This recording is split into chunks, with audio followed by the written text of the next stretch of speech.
여러분 안녕하세요. 반갑습니다. 6주차 정신간호중재 첫 번째 시간입니다. 정신치료에 대해서 학습해 보도록 할게요.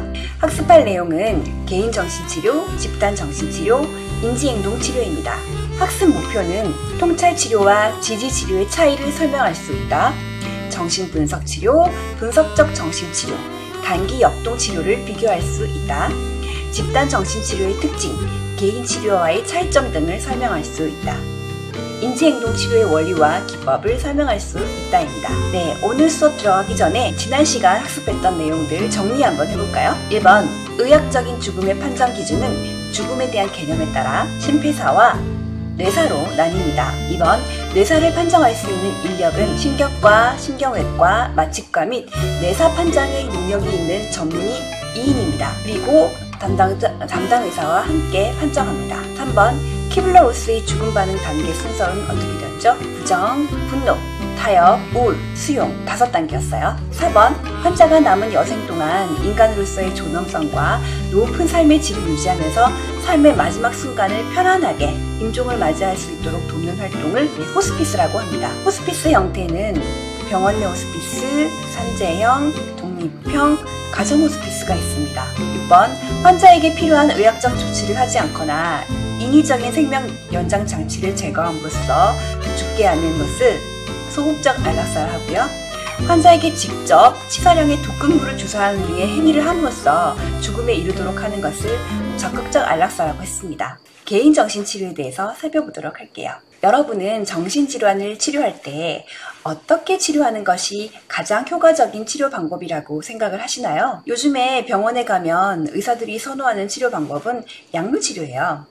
아무래도 약물치료가 정신질환의 증상, 특히 양성 증상 개선에 아주 큰 효과가 있기 때문에 약물치료를 선호하는 경향이 있죠. 그런데 약물로 정신 증상이 완화된 정신질환자가 퇴원을 했을 때 양성 증상이 좋아졌다고 해서 다시 다른 사람들과 쉽게 어울리고 직장을 구하고 학습을 하고, 이게 가능할까요? 쉽지가 않아요. 약물치료만이 정답이 아니라 약물치료와 함께 다른 치료도 같이 이루어져야 되겠죠. 사실 정신치료는 약물치료보다 먼저 이루어진 치료예요. 프로이트의 등장으로 인해서 약물이 개발될 때까지 정신건강의학계는 프로이트의 정신분석을 기반으로 한 심리치료만이 효과가 있다라고 인정될 정도였어요. 그러다가 1950년대에 들어서면서 약물이 개발되고 항정신병 약물의 시대가 도래한 것이죠. 근데 결론은 정신질환은 단일 질환이 아니기 때문에 원인도 불분명하고 단순히 약물치료만으로는 완치가 어렵기 때문에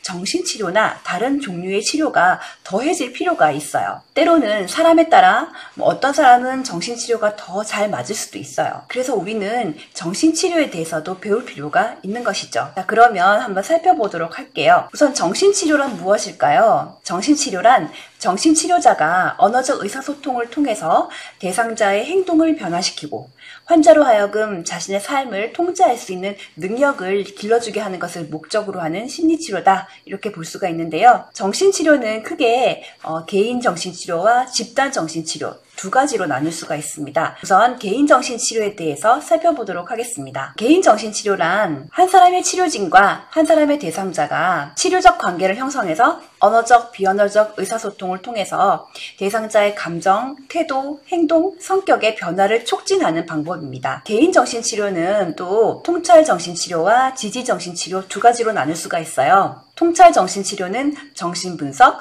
분석적 정신치료, 단기역동 정신치료 이렇게 포함이 되는데요. 이 통찰정신치료의 목적은 말 그대로 통찰, 깨달을 수 있게 해주는 거예요. 아, 내가 이런 질환에 걸려 있구나, 내가 이런 게 문제구나 라고 하는 것을 깨달을 수 있게 하는 것이 통찰정신치료고요. 지지정신치료는 대상자가 지금 굉장히 약해져 있잖아요.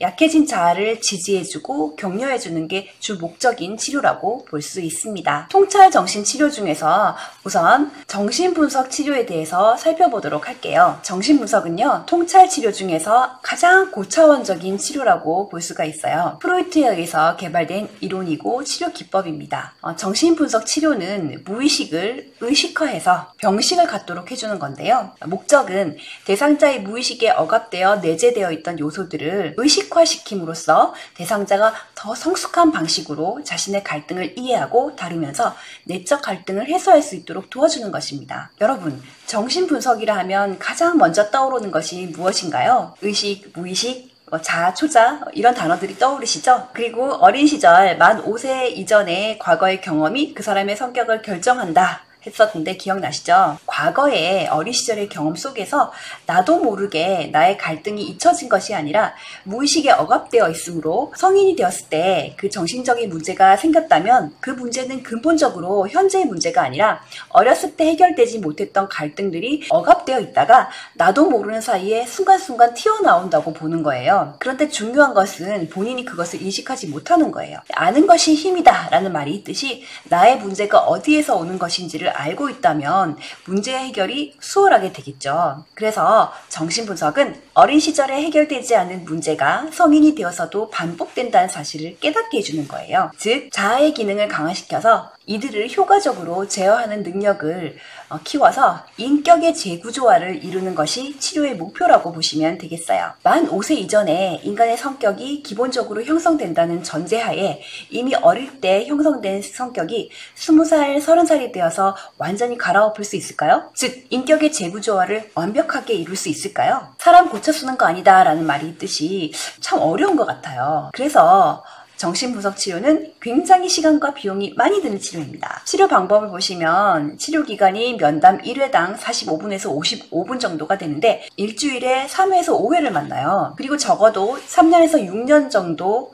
더 긴 사람은 10년, 15년씩 만나기도 하더라고요. 그리고 정신분석가를 양성하는 방법도 굉장히 까다롭고 어려워요.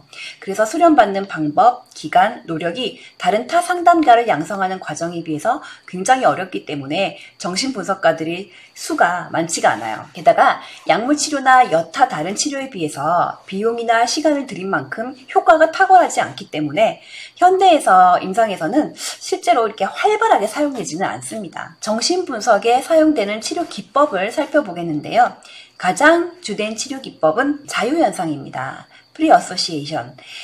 이거는 카우치에 환자가 누워가지고 자신의 마음속에 떠오르는 생각, 심상, 느낌 등을 아무런 판단 없이 진실하게 있는 그대로 그냥 얘기하도록 요청을 해요. 그래서 분석가는 대상자가 자신의 영상을 방해하지 않도록 하기 위해서 보이지 않는 뒤쪽에 이렇게 앉아서 관찰을 합니다. 그리고 대상자가 연상에서 떠오른 단어나 이야기들을 무의식적인 욕구와 관련해서 해석을 해줘요. 다음은 꿈의 분석입니다. 꿈은 무의식으로 가는 왕도라고 했어요. 무의식 속에 있는 나의 욕구들이 꿈으로 튀어나온다라고 생각을 하기 때문에 꿈 중에서 인상에 남는 부분에 대한 이야기를 해보라고 해요. 그런데 그 꿈이 무의식을 반영하는 것이기 때문에 치료자는 잘 듣고 그 꿈이 이 사람의 어떤 무의식을 반영하는지, 어떤 의미를 가지는지를 탐구하고 이해하는 것이 꿈을 분석하는 것입니다. 꿈을 분석했으면 그 다음에는 그걸 알려줘야 하는데요. 만약에 어떤 사람이 엄마와 갈등이 있었어요. 엄마랑 나랑은 이상하게 안 맞아. 그런데 이유는 모르겠어. 이런 상황에서 꿈을 꿨단 말이에요. 근데 그 꿈이 뭐 괴물이 나를 막 쫓아오고 나는 벼랑 끝에 몰리고 이런 꿈이었단 말이죠. 이제 분석가가 그 꿈을 분석을 해서 설명을 해줍니다. 당신은 지금 꿈을 꾸고 있는데 그 꿈에 나타난 괴물은 엄마를 상징하는 거예요. 엄마가 평소에 본인한테 대한 어떤 태도들이 본인을 쫓아오고 잡으려 하는 것으로 인식을 하기 때문에 그 갈등 상황을 피할 수가 없어서 벼랑 끝에 몰리는 느낌을 가지게 된 것이다. 뭐 이런 식으로 명료하게 설명을 해주는 것이죠. 이게 바로 꿈의 해석입니다. 전이는 내담자가 치료자에게 느끼는 감정인데요. 대상자의 특성으로 인해 느껴지는 감정이 아니라 어렸을 때 자기가 가진 어떤 대상과의 관계에서 해결되지 않는 갈등이 치료자에게 옮겨가는 거예요. 역전이는 반대로 치료자가 환자에게 느끼는 감정 반응이며 치료자 자신이 무의식적 갈등이 환자를 통해 노출된 것입니다. 정신분석은 전이를 활용해서 치료를 하는데 역전이는 오히려 치료에 방해가 된다고 했어요. 그래서 반드시 경계를 해야 되고 정신분석가들을 훈련시킬 때는 반드시 개인 분석을 요구합니다. 다음은 저항입니다. 상담자와 내담자가 만났을 때 처음부터 끝까지 협조적인 분위기에서 서로 화기애애하게 진행이 되면 참 좋은데요. 처음에는 특이사항 없이 상담을 하고 있다가 갑자기 협조를 하지 않는 경우가 있어요. 자유연상을 하다가 갑자기 못하겠어요, 안 할래요 라고 한다든지, 아니면 갑자기 연락이 잘 안 된다든지, 치료 시간에 자꾸 늦는다든지, 이런 식으로 상담의 진행에 방해가 되는 행위를 내담자가 하는 거예요. 왜 그럴까요? 치료자가 싫어져서 그런 게 아니고, 상담이 진행되면서 자기 자신을 들여다봐야 되니까, 나의 문제를 인정하고 수용해야 되니까, 거기에 대한 부담감, 나의 무의식 속에 있던 어떤 문제들이 의식 밖으로 드러나게 되면 그 문제에 대해서 감당하기 어렵기 때문에 받아들이지 못하는 경우예요. 내담자가 어떤 감정이나 생각, 경험들을 말하기를 꺼려한다면 이는 자아를 방어하려는 무의식적인 역동으로 볼 수 있습니다. 그러면 이때는 어떻게 해야 될까요? 사실 상담자도 사람이기 때문에 내담자가 강하게 저항을 하면 당황할 수밖에 없어요. 그러면 모른 척 넘어가야 될까요? 이 부분에 대해서는 당신이 왜 저항을 보이는지 규명해야 돼요. 지적을 하고 직면을 해서 내담자가 받아들이고 해결이 돼야 그 다음 단계로 넘어갈 수가 있어요. 다음은 해석입니다.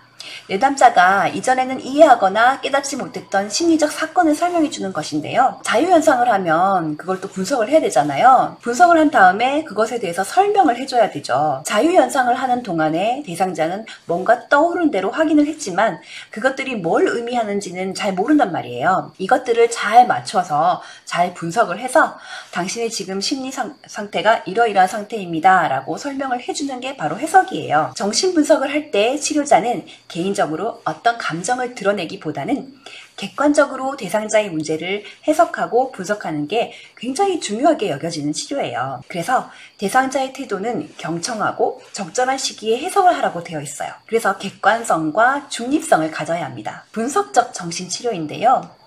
알프레드 아들러, 칼 융, 카렌 허니, 에릭 프롬 이런 사람들이 발전시킨 치료 방법이에요. 이 치료는 고전적 정신분석 치료에 기초를 두었는데 차이점이 있겠죠. 근현대 심리학 이론들은 프로이트의 정신분석에서 시작을 해서 프로이트를 비판하거나 옹호하면서 장점은 더 업그레이드 시키고 단점은 빼고 이렇게 하면서 발전시켜 왔는데요. 이것도 마찬가지로 고전적 정신분석 치료에 기초를 두고 있지만 거기서 조금 더 업그레이드된 버전이라고 보시면 돼요. 치료의 목적은 개인의 무의식에 큰 비중을 두지 않고 증상 완화에 초점을 둔 것이 다른 점이에요. 정신분석은 5살 이전에 형성되어 있는 성격을 확 갈아엎어야 된다고 보는 데 비해서 분석적 치료는 인격을 재구조화시키기에는 너무 시간과 비용이 많이 들고 효과가 확실하지 않단 말이에요. 그러면 이 사람의 성격을 싹 다 바꾸려고 할 필요는 없이 지금 현재 내가 가지고 있는 문제만 조금 건드려주는 거예요. 그래서 증상 완화에 초점을 두고 있다라는 게 특징이에요. 그리고 인간의 행동을 이해하는데 성적인 요소보다는 사회적 혹은 문화적인 요인을 강조했습니다. 그리고 자아의 중요성을 강조했고요. 대상자의 현재와의 갈등, 현재의 대인관계상의 역동적 패턴에 초점을 두고 있습니다. 따라서 정신분석보다 시간과 비용이 덜 들겠죠. 그리고 대상자의 범위가 넓습니다. 이 말은 무슨 말이냐 하면 정신분석 치료는 대상자가 자유연상을 할 수 있는 능력이 있어야 되고 꿈도 설명할 수 있어야 되고 해석을 해줬을 때 좀 수용하고 이해할 수 있는 지적 능력도 있어야 돼요. 그리고 급성기 정신질환을 가지면 안 되잖아요. 그래서 대상자가 한정되어 있어요. 대상자가 조현병이라든지 지적장애라든지 알코올 중독인 경우는 치료가 좀 힘들어요. 그런데 분석적 정신치료는 조현병이나 경계선 성격장애 이런 사람들도 치료가 다 가능하다는 게 특징이고요. 약물치료 등 기타 치료법과 함께 사용될 수 있다는 장점도 있습니다. 치료기간을 살펴보시면 일주일에 1회에서 2회, 회당 30분에서 1시간 정도고요. 총 치료기간은 6개월에서 3년 정도로 정신분석 치료보다는 단기간이라고 볼 수 있어요. 자신의 감정을 노출할 수 있다는 게 정신분석 치료와의 장점이라고 볼 수 있겠죠. 단기역동 정신치료입니다. 앞에 단기자가 붙었어요. 그죠? 역동정신치료 역시 정신분석 치료에 기반을 둔 치료 기법입니다. 그런데 더 단기적으로 표면만 좀 건드려준다 이렇게 생각하시면 될 것 같아요. 치료 목표를 보시면 대상자의 생물학적, 심리적, 사회적, 영적 문제에 바탕을 둔 Here and Now의 주제를 가지고 대상자를 돕는 것이다. 현재, 지금 문제가 되는 것들, 현재 이 사람에게 고통을 주는 상태에 대해서 한정해서 그 문제를 다룬다는 것이에요. 또 단기 역동 정신치료의 특징은 치료자와 대상자가 처음부터 면담 횟수 및 종결을 정해놓고 시작한다는 거예요. 왜 이렇게 기간을 정해놓고 상담을 할까요? 정신분석 치료 같은 경우는 심한 사람은 5년에서 10년 이상 치료를 한 사람도 있어요. 상담 시간이 지나치게 길어지면 1대1 관계가 지속적으로 형성이 되어서 상담 관계 이후에 사적인 관계가 생길 수가 있고 내담자가 상담자를 지나치게 의존하게 될 수도 있어요. 그런 걸 막기 위해서 단기간에 종결하는 것이죠. 면담 횟수는 보통 10분에서 20분 정도, 기간은 한두 달에서 석 달, 길어도 5달 정도로 제한을 해요. 그리고 치료 목표를 대상자와 치료자가 함께 결정을 합니다. 대상자가 건강한 잠재력이 있다는 것을 전제로 하므로 인격의 변화보다는 현재 문제의 변화를 추구합니다. 대상자는 자기 스스로 변화할 수 있는 능력이 있으므로 치료자가 조금만 도와주면 실제적인 변화를 일으킬 수 있다라고 전제를 하는 거예요. 이 치료 같은 경우는 심한 정신증이 있는 사람보다는 건강한 사람의 발달 위기나 성숙 위기로 인한 증상이 나타날 경우 효과적입니다. 예를 들면 대학생인데 진로 문제로 부모님이랑 굉장히 갈등이 심하다. 아니면 남자친구, 여자친구랑 갈등이 너무 심하다. 아니면 직장 동료와의 관계 때문에 너무 힘들다. 이럴 때 적용하면 효과를 볼 수 있습니다. 그리고 이 치료는 대상자 자신이 증상을 극복하려는 의지와 치료적 동기가 확고해야 효과적입니다. 지금까지 했었던 정신치료는 통찰치료였고요. 지금 나오는 거는 지지정신치료인데요. 지지정신치료는 통찰보다는 즉 스스로 뭔가를 깨우쳐서 병식을 주는 것이 목표라기보다는 대상자의 약해진 자아를 지지해 줌으로써 현실 생활과 이에서 파생된 문제들을 보다 더 잘 이겨내서 대상자가 좋은 기능을 유지할 수 있도록 도와주는 치료 기법이에요. 치료자가 적극적인 지지자의 역할을 함으로써 사회적 기능과 대처 기술을 향상시킵니다. 그래서 통찰이나 자기 이해보다는 증상 제거와 완화를 목적으로 행동이나 주관적인 느낌을 향상시킬 수 있도록 합니다. 지지적 개입을 주로 하는 일종의 관계지향 정신치료입니다. 이 치료의 특징은 인격을 건드리지 않고 현재 대상자가 처한 상황을 지지해주는 거예요. 3학년 때 그 치료적 의사소통 기법, 비치료적 의사소통 기법을 배웠잖아요. 그때 비치료적 의사소통 기법이라고 배웠던 안심이라든지 지지라든지 격려라든지 충고 이런 것들이 여기서 다 활용이 됩니다. 지지정신 치료의 목표를 보시면 성격의 변화를 추구하기보다는 증상 완화나 개선을 목표로 합니다. 발병 전의 기능을 회복하고 주어진 환경에서 최대한 기능을 발휘하도록 돕습니다. 기능적이지 않은 행동과 주관적 정신 고통을 줄이며 장점과 대처 기술 개발, 환경적 지지의 이용 능력을 강화시켜줍니다. 그리고 대상자의 자율성을 극대화하고 보유 능력과 잠재력을 최대한으로 발휘해서 가능한 최고의 독립성을 성취하도록 하는 것이죠. 그리고 대상자의 방어 기제와 통합 능력을 재생시키고 강화시키는 것이 목적입니다. 그러면 지지정신치료의 대상을 살펴보도록 하겠습니다. 건강한 사람이 생활 환경의 변화로 위기에 처해 있는 경우, 그리고 만성적으로 자아결함이 있고 기능장애가 심한 환자, 그리고 경계선상 상태의 환자, 의존적 성격의 환자에게 장기 치료를 할 때, 그리고 통찰 치료가 필요하지만 당장 그것을 감당할 만큼 자아가 강하지 못할 때, 자아를 보강하기 위해서 1차적으로 치료를 시도하기도 하고요. 통찰 치료를 받는 도중에 갑자기 감당하지 못할 정도의 불안이 야기되는 경우에도 잠정적인 치료 수단으로 사용하기도 합니다. 치료자의 역할을 보시면 치료자가 적극적인 지시자의 역할을 함으로써 사회적 기능과 대처 기술을 향상시키는 것이 치료의 주 목적이에요. 그래서 통찰이나 자기 이해보다는 행동이나 주관적인 느낌을 향상시키는 거예요. 지지적인 개입을 주로 한다는 것. 이 지지적인 개입을 한다는 것은 정신과 영역에서 가장 흔히 쓰이는 치료 기술인데요. 이를테면 정신과 병동에서 환자가 간호사님, 저 지금 너무 슬프고 막 화가 나고 막 그래요. 이렇게 얘기했을 때 그럼 저랑 얘기 좀 할까요? 라면서 상담을 했어요. 그러면서 얘기를 다 들어주고 그러시군요. 마음이 너무 아프시겠어요. 괜찮습니다. 지금 땡땡님께서 힘드신 것은 시간이 지나면 괜찮아질 거예요. 이런 식으로 이제 막 기운을 북돋아 주잖아요. 그게 바로 지지정신치료예요. 이 치료의 핵심은 치료자가 부모 역할의 모델이 된다는 거예요.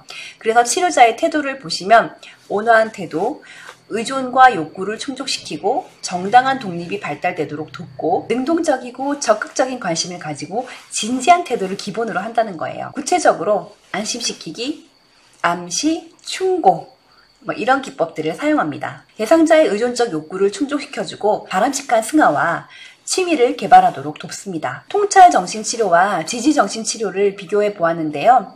일단 목표가 다르다고 했어요. 통찰 정신치료는 인격의 변화 혹은 방어를 재구성하는 거예요. 조금 더 내면에 깊게 들어가는 편인데, 지지정신치료는 현재 지금 내가 가지고 있는 대처 능력을 증진시켜주는 거예요. 그래서 지금 보이는 증상을 완화시키는 데만 초점을 두고 있어요. 빈도를 비교해봤을 때 통찰정신치료는 지지정신치료랑 비교했을 때 장기예요. 그러나 지지정신치료는 아주 다양하게 활용할 수 있습니다. 치료자 역할을 보시면 통찰정신치료는 수정된 중립적인 태도인데 비해서 지지정신치료는 중립성을 유예하며 적극적으로 지시하고 노출시킵니다. 이런 식으로 이제 표를 한번 쭉 살펴보시면 될 것 같아요. 다음은 집단정신치료입니다. 집단정신치료는 집단에게 정신치료적 기술을 응용하는 치료예요. 개인정신치료는 환자와 치료자가 1대1이었잖아요. 그런데 집단정신치료는 1대 다수라는 거예요. 치료자 1, 대상자 다수. 치료를 위해서 치료자의 중재뿐만 아니라 집단 자체의 변화를 위한 도구로 사용되는 것이 특징이 되는데요. 1대1 같은 경우는 내가 직접적으로 이 사람에게 영향을 주고 받고 서로 피드백을 주고 주거니 받거니 하면서 이런 식으로 치료가 진행되는 거잖아요. 그런데 집단정신치료는 나랑 비슷한 문제를 가지고 있는 여러 명이 함께 모여서 집단으로 상담을 하는 거기 때문에 집단원끼리 서로 상호 의사소통을 하면서 서로에게 영향을 끼친다는 거예요. 그래서 집단 구성원 간에 서로 영향을 주는 치료법이다, 이렇게 보고 있습니다. 여러분도 수업 시간에 집단 과제 발표하고 서로 피드백 주고받고 하잖아요. 이런 것도 일종의 집단 치료와 유사한 형태를 띠고 있다고 보시면 되는데, 서로 의견을 듣고 상호 의견을 전달하기 때문에 거기에서 변화가 굉장히 크다는 거예요. 집단 자체가 치료적 효과를 가진다고 보시면 돼요. 집단 치료의 장점은 짧은 시간에 많은 사람에게 제공될 수 있다는 점이에요. 굉장히 경제적이죠. 만약에 개인 치료 같은 경우는 10명의 도움이 필요한 사람이 있다. 그러면 1대1로 만나면 10번을 만나야 되잖아요. 그러면 시간과 비용이 굉장히 많이 들겠죠. 그런데 10명을 한꺼번에 모아놓고 치료를 한단 말이에요. 그러면 당연히 시간과 비용적으로 도움이 됩니다. 그리고 집단 구성원 간에 동등한 느낌이 들어요. 대부분 비슷한 문제를 가진 사람들이 모여있기 때문에 나 혼자 이런 고통을 가지고 있는 줄 알았는데, 아니 내 옆에 있는 사람도 비슷한 문제를 가지고 있네? 굉장히 편안한 느낌이 들고 그러면서 사실은 나도 이런 문제가 있는데 라고 하면서 문제를 스스로 드러내서 다룰 수가 있어요. 그리고 외적인 비난이나 징벌의 두려움 없이 새로운 행동에 대한 현실 검증의 기회를 제공할 수 있습니다. 서로 관심사를 터놓고 이야기할 수 있고요. 소속감과 동료의식을 형성할 수 있습니다. 그리고 자신과 타인을 이해할 수 있는 계기가 되는 것이죠. 집단치료는 당연히 여러 명이 모이는 거기 때문에 다양한 성격의 소유자들과 접할 기회가 많아집니다. 그러면 당연히 집단 구성원 간 상담자 역할을 할 수 있고, 또 집단 상담자의 수가 많기 때문에 여러모로 내가 생각하지도 못했던 부분들에서 도움을 받을 수가 있어요. 그리고 개인에게 자신의 문제를 의식하게 하거나 문제 해결력을 고취시킬 수 있습니다. 개인 상담인 경우에 개인의 변화가 목표이기 때문에 목표가 달성되면 개인의 성장과 발달을 도모할 수 있어요. 그런데 집단 상담 몇 번 받았다고 해서 나의 성격이라든지 행동 변화가 쉽게 이루어질까요? 그냥 강의 듣고 다른 사람 얘기 듣고 이걸로 끝날 수가 있어요. 이 집단 상담은 여러 명 속에 묻혀있는 상황이 될 수도 있기 때문에 내가 적극적으로 이 문제에 뛰어들지 않으면 오히려 그냥 묻어갈 수 있어요. 그래서 현실 도피의 우려가 될 수 있어요. 그리고 모든 사람이 집단 상담에 적합하지 않다는 것이죠. 집단 상담이란 것 자체가 집단을 형성해서 그 집단 속에서 상호작용을 이루어가는 것이기 때문에 집단 형성이 문제가 되거나 집단 유지에 문제를 일으킬 수 있는 사람들은 적합하지가 않아요. 예를 들어서 심한 의심증, 적대감정, 심한 정서적 장애를 경험하는 사람들이 다 방해가 되는 거죠. 그리고 집단 상담자의 훈련 부족, 경험 부족, 부적절한 지도성으로 자신과 타인에게 해를 끼칠 가능성도 있습니다. 정신분석에서 분석가의 노련하고 숙련된 훈련이 필요하다고 했는데 그럼 집단치료는 가볍게 훈련해도 되나? 이렇게 생각할 수도 있지만 사실은 한 명을 변화시키는 것보다 10명, 20명을 변화시키는 게 더 힘들잖아요. 타공이 많으면 배가 산으로 간다는 말도 있듯이 집단은 좋은 점도 있지만 항상 어디로 튈지 모르는 럭비공 같은 존재예요. 그거를 잘 어우러서 같은 방향으로 끌고 나가야지 치료자의 생각이나 가치관대로 끌고 간다거나 아니면 집단에 휘둘린다든지 여러 가지 경험 부족이나 훈련 부족 등으로 나타날 수 있는 부작용으로 인해서 집단 전체에 해를 끼칠 가능성이 있다는 것이죠. 그리고 집단 상담을 통해서 생활 양식, 가치관의 변화를 초래하게 되므로 개인 생활의 균열로 안정감을 상실할 가능성도 있습니다. 집단치료 적용 대상자를 보시면 포함 기준, 배제 기준이 있는데요. 포함 기준은 집단 작업을 수행할 수 있는 능력, 대상자 문제 영역이 집단 목표에 일치하는 사람, 변화 동기가 있는 사람, 집단에 잘 어울려야 되고 내가 이 문제를 해결하고 싶다라는 의지가 있는 사람이면 좋습니다. 배제 기준은 집단의 규범을 눈에 띄게 따르지 못하는 사람, 집단 장면을 견디지 못하는 사람, 다른 사람과 트러블을 일으키는 사람, 왜곡된 인지로 행동에 나서는 사람, 피해망상을 가진 사람, 이런 사람들은 참 힘들어요. 효과적인 적용 대상자를 보시면 부끄러움이 많거나 외로운 사람, 그리고 개인치료의 치료자에게 지나치게 의존심이 많은 사람은 개인치료보다는 집단치료가 좋습니다. 공포증이 있는 사람에게도 효과적으로 적용되는데요. 이를테면 부모 또는 권위자에 대한 지나친 공포가 있는 경우, 형제 간의 관계가 좋지 않거나 독자인 경우에 효과가 좋다고 해요. 그리고 자기중심적이어서 대인관계가 어려운 환자, 성적인 혼란이 있는 청소년, 특정 문제를 가진 대상자, 이런 사람들을 이제 같이 모아서 집단으로 치료를 하면 효과가 좋다는 것이죠. 집단 치료의 특성입니다. 집단 구성원과 집단 상담자 간 상호작용과 집단 역동에 영향을 미치는 요소인데요. 집단 배경, 참여 형태, 의사소통 형태, 응집성, 분위기, 행동의 기준, 하위 집단 형성 유무, 즉 이거는 이제 그룹 안에서 또 하위 집단을 만들어서 자기네들끼리 의사소통을 하게 되는 건데요. 그렇게 되면 집단 전체가 가고자 하는 방향과 다른 방향으로 갈 수 있기 때문에 문제가 될 수 있어요. 그리고 뭐 주제를 회피한다든지 개인의 제안을 묵살한다든지 이런 것들이 부정적으로 영향을 줄 수가 있어요. 그러면 집단을 위한 기초 작업을 한번 보시겠습니다. 집단의 크기는 어느 정도의 크기가 가장 좋을까요? 크기는 5명에서 15명 정도가 좋은데 상호작용을 위한 가장 적당한 크기는 8명에서 10명이라고 합니다. 여러분들 팀 수업할 때 그 팀당 인원이 6명에서 8명 정도 배정되잖아요. 효과성을 고려한 적절한 크기라고 보시면 됩니다. 빈도는 매우 다양합니다. 그런데 외래 대상자 상호작용 집단 치료는 적어도 주 1회를 기준으로 하고 길이는 일반적으로 60분에서 90분 정도 하는데요. 기능이 낮은 사람들은 오래 집중하기가 힘들기 때문에 시간이 짧아요. 보통 이제 45분에서 60분 정도? 그리고 기능이 높은 집단은 90분 정도를 하는데 이때 20-30분 정도는 준비를 하고 60분 정도는 주제를 실행을 하고요. 모임 끝, 논평 뭐 이런 활동을 하는 식으로 나눌 수가 있어요. 그리고 동질성 집단 대 이질성 집단. 더 많은 상호작용을 위해서는 이질적인 집단이 좋습니다. 그런데 자조 집단은 대부분 동질성 집단이에요. 동질성 집단은 어떤 점이 좋으냐? 같은 문제를 가지고 있는 사람들끼리 상호 의견을 나누면서 공감대를 형성할 수 있기 때문에 좋습니다. 문제에 따라서도 이질적인 집단을 선택할 수도 있고 동질성 집단을 선택할 수도 있어요. 다음은 개방 집단 대 폐쇄 집단인데요. 개방 집단은 상담 시작 후 중간에 사정으로 인해서 그만두는 사람들이 있잖아요. 중도 포기자로 인해 생긴 그 빈자리를 새로운 사람으로 바로바로 채우는 경우에는 구성원이 들어갔다 나왔다 하는 게 자유롭기 때문에 개방 집단이라고 해요. 반면 폐쇄 집단은 처음부터 끝까지 한 번도 새로운 멤버가 들어올 수 없게 하는 거예요. 그런데 중도에 포기하고 나가는 건 어쩔 수 없잖아요. 원래 20명으로 시작했는데 사정으로 7명이 그만두었다면 마지막에 13명으로 끝나는 거예요. 개방 집단의 장점은 무엇일까요? 새로운 member들이 들어오니까 새로운 안건을 다룰 수 있고 모든 문제에 대해서 개방적으로 다룰 수 있어요. 그런데 단점은 기존에 들어와 있던 멤버들이 굉장히 친해져 있어요, 이미. 그래서 서로 공감대가 형성되어 있고 이미 서로를 잘 알고 있기 때문에 더 이상 자기들의 이야기를 할 필요가 없어요. 그런데 중간에 들어온 사람들은 처음 딱 들어와서 아무것도 몰라요. 어리둥절하고 낯설고 누군가 좀 도와줬으면 좋겠는데 그게 아니라 새로 들어왔어? 우리 다 알고 있으니까 네가 네 얘기 좀 해봐. 이렇게 되는 거예요. 그러면 굉장히 부담스러워지는 거죠. 폐쇄 집단의 장점은 집단의 안전성이 보장된다는 거예요. 새로운 사람을 받지 않기 때문에 기존 멤버들이 끈끈하게 계속 이어나갈 수 있어요. 단점은 중도 탈락이 많아지면 보완이 잘 안 되기 때문에 집단의 크기가 작아져요. 집단의 크기가 너무 작아지면 치료 효과가 없습니다. 제가 박사 논문을 알코올 중독자를 대상으로 프로그램을 개발해서 집단 상담 치료를 한 후에 그 효과를 보는 것이었는데요.